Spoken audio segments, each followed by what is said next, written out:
पहली बात तो रोड सेफ्टी, इस विषय पर काफ़ी डिटेल में चर्चा हुई और ब्लैक स्पॉट्स को आइडेंटिफाई करना, रोड इंजीनियरिंग, ऑटोमोबाइल इंजीनियरिंग में हमने सुधार किए हैं। जब एक्सीडेंट होता है तो हमने एक नई स्कीम शुरू की है, कैशलेस ट्रीटमेंट। और एक्सीडेंट होने के बाद तुरंत 24 घंटे के अंदर जैसे पुलिस में इंफॉर्मेशन जाएगी तो डॉक्टर जो होगा उसको, वो जो पेशेंट एडमिट होगा उसको 7 दिन तक ट्रीटमेंट का खर्चा या मैक्सिमम अप टू 1.5 लाख रुपए हम तुरंत देंगे उसकी ट्रीटमेंट के लिए। धीरे धीरे हमारे यहाँ के सब कार मैन्युफैक्चरर स्टार रेटिंग पे अपनी गाड़ियाँ भेज रहे, जिसके कारण क्वालिटी में बहुत सुधार हुआ है। ई रिक्शा के लिए भी हम लोग ये करेंगे कि इसकी कीमत ना बढ़े पर इसकी क्वालिटी अच्छी हो, और ये 2-2 साल में ख़राब हो जाती है, गरीब लोग फंस जाते हैं। तो अब इसका स्टार रेटिंग होगा और स्टार रेटिंग के कारण गरीब लोग अच्छे क्वालिटी का ही रिक्शा खरीदी करेंगे। हमारे संविधान में ट्रांसपोर्ट ये सब्जेक्ट जो है ये कॉन्करेंट लिस्ट में आता है। जिन विषयों पर कानून बनाने का अधिकार राज्य को होता है वो स्टेट लिस्ट होती है, जिसमें भारत सरकार को होता है वो सेंट्रल लिस्ट होती है, और जिस पर दोनों को होता है वो कॉन्करेंट लिस्ट होती है। तो आज हमने राज्य के मंत्रियों को बुलाया था। कल दिन भर परिवहन विभाग के हमारे सचिव उमाशंकर जी और देश के सभी स्टेट के सचिव और ट्रांसपोर्ट कमिश्नर, इनकी दिन भर मीटिंग हुई। और आज हमने 7 जनवरी में 27 राज्यों के मंत्री आए थे, परिवहन मंत्री, उनके उपस्थिति में 17 विषयों पर चर्चा की है। ये दोनों मीटिंग में विशेष रूप से इस सेक्टर को ट्रांसफॉर्म कैसे करना, इसके बारे में ट्रांसपोर्ट सेक्टर को वर्ल्ड स्टैंडर्ड का करते हुए इसमें जो कमियां हैं उसको दोनों मिलकर, सबने मिलकर कैसे सुधारना, इसके ऊपर विचार हुआ। सबसे पहले प्रायोरिटी रोड सेफ्टी के लिए थी, और रोड सेफ्टी में 2024 का जो ये आ रहा है उसमें 1,80,000 मौतें हुई है। 30,000 लोगों की मौतें जो है वो हेलमेट न पहनने के कारण हुई है। दूसरी गंभीर बात यह है कि 18 से 34 वयोगट में 66% मौतें हुई है। हमारे स्कूल और कॉलेज के सामने एग्जिट एंट्री पॉइंट में उसकी ठीक व्यवस्था न होने के कारण 10,000 बच्चों की मौतें हुई है। हमारी स्कूल के लिए जो ऑटो रिक्शा है और जो मिनी बस है उसके बारे में भी हमने नियम बनाए ताकि इसके एक्सीडेंट में बड़े प्रमाण पर मौतें हुई है। तो पहली बात तो रोड सेफ्टी, इस विषय पर काफ़ी डिटेल में चर्चा हुई और ब्लैक स्पॉट्स को आइडेंटिफाई करना, रोड इंजीनियरिंग, ऑटोमोबाइल इंजीनियरिंग में हमने सुधार किए हैं, और ड्राइवर्स के बारे में लेन डिसिप्लिन है, बाद में सिग्नल का, कानून के प्रति आदर और सम्मान रखने के लिए ड्राइविंग लाइसेंस के न होने के कारण ऐसे भी लोगों ने गाड़ियाँ चलाई, उसके कारण भी करीब 3,000 मौतें हुई है। तो ये सब आइडेंटिफाई करके रीज़न पे चर्चा हुई और आगे सबने मिलकर ये निर्धार तय किया है कि हम इसको कम करने की कोशिश करेंगे। दूसरा इम्पोर्टेंट एजेंडा था वो ड्राइविंग ट्रेनिंग सेंटर का था। हमारे देश में 22 लाख ड्राइवर्स की कमी है और उसके ऊपर भी आज हमने एक नई पॉलिसी बनाई है, और वो पॉलिसी जो है इस किताब में जो आपको देंगे तो ये भी चर्चा उसमें हुई। बाद में जब एक्सीडेंट होता है तो हमने एक नई स्कीम शुरू की है, कैशलेस ट्रीटमेंट।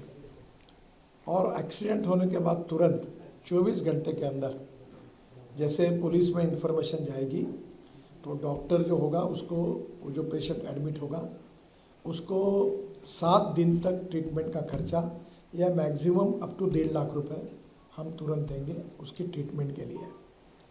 बाद में हीट एंड रन विक्टिम्स जो है उसमें भी मृत्यु होती है तो हम 2 लाख रुपए देंगे।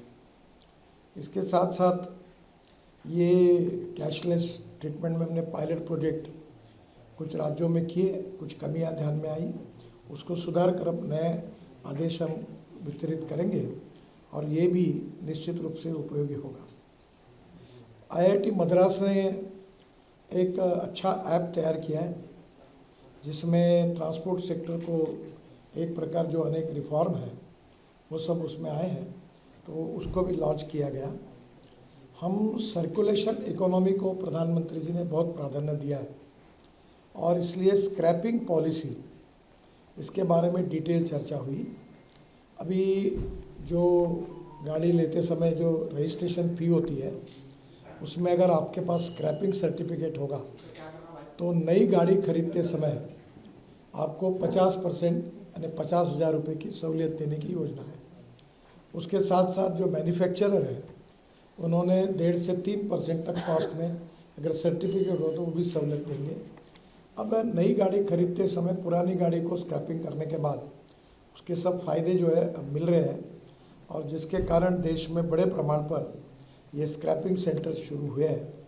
अभी ये संख्या हमारी अपेक्षा से कम है, करीब 78 to 82 वहाँ भी चालू हुए हैं, पर कम से कम 1,500 सेंटर्स खुले। और जो भारत सरकार की योजना है कि राज्य सरकार अगर अपनी गाड़ियाँ, बसेस, ट्रक स्क्रैपिंग करती है तो उनको कुछ मदद भी दी जाती है, उसके ऊपर भी चर्चा हुई।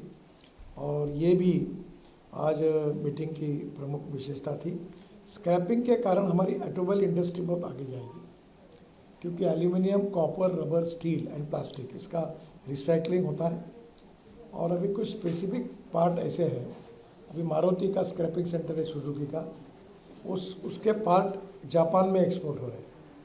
और टायर जो है उसकी भी पाउडर अब बिटुमेन में डाल रहे हैं। तो ये एक सर्कुलेशन इकोनॉमी बनेगी।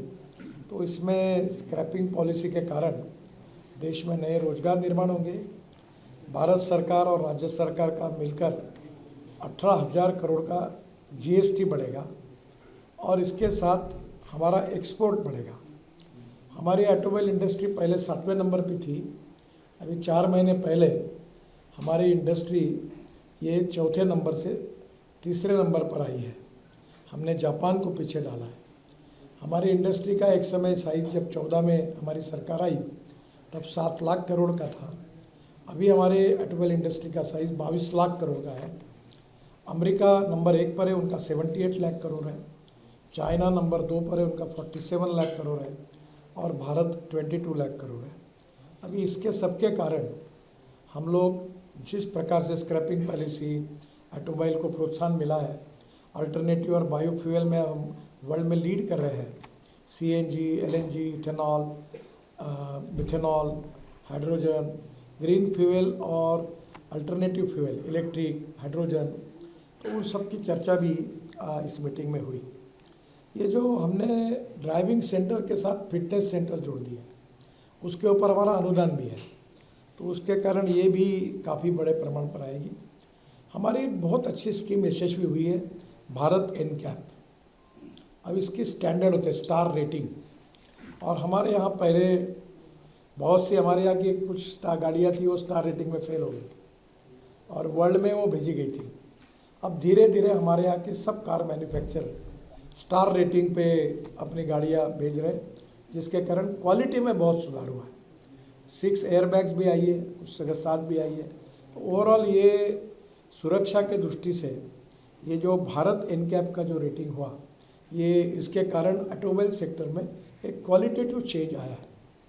आज हमने एक बात का निर्णय किया कि हमारे ई रिक्शा 2014 में हमने लाए थे और ये रिक्शा की विशेषता ये थी कि 2 करोड़ लोग आदमी को खींचने का काम करता था और विशेष रूप से कुछ जगह पे आदमी को कंधे पे जू रखकर फिर खींचता था।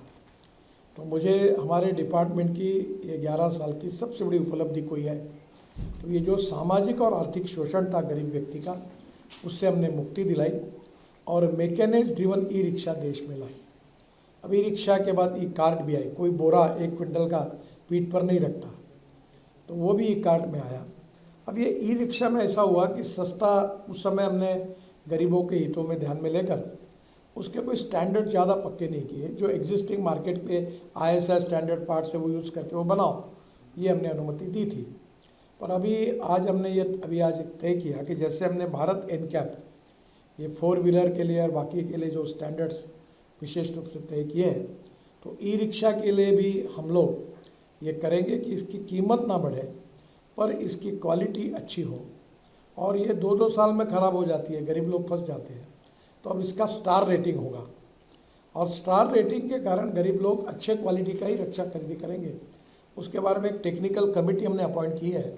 जल्दी ही वो इसके रेटिंग के बारे में जो स्टैंडर्ड्स है वो तय करेंगे और ई रिक्शा भी हमारे देश में एक अच्छे स्टैंडर्ड की तैयार होगी और अफ्रीकन कंट्री, श्रीलंका, बांग्लादेश, इसमें उसकी बहुत बड़ी मांग है। अब बड़ी बड़ी ऑटोमोबाइल कंपनी भी इस क्षेत्र में आ रही है, तो मुझे ई रिक्शा और ई कार्ट ये आगे बहुत बड़ा गरीबों को रोज़गार देने वाला है, इसका भी हमने सुधार किया। मोटर व्हीकल एक्ट हमने जो लाया था उसमें काफ़ी सुझाव लोगों की तरफ से आए थे। उसमें विशेष रूप से ये जो राज्य सरकार के भी कुछ सुझाव थे, कुछ एसोसिएशंस के भी थे, जनता से भी आए थे और उन सुझाव को हमने पूरा इकट्ठा किया। कल सेक्रेटरी और सभी राज्य सरकार के सेक्रेटरी और ट्रांसपोर्ट कमिश्नर के साथ उनके और सुझाव आए। सब सुझाव पर अध्ययन करके 1 महीने तक इसका पूरा ड्राफ्ट फाइनल करके हम कैबिनेट के लिए ये बिल भेजेंगे और भविष्य में आने वाला जो अधिवेशन है उसमें हम ये मोटर व्हीकल एक्ट जो प्रपोज अमेंडमेंट के साथ वो भी हम उसमें सुधार बिल पार्लियामेंट की मान्यता के लिए लाएंगे।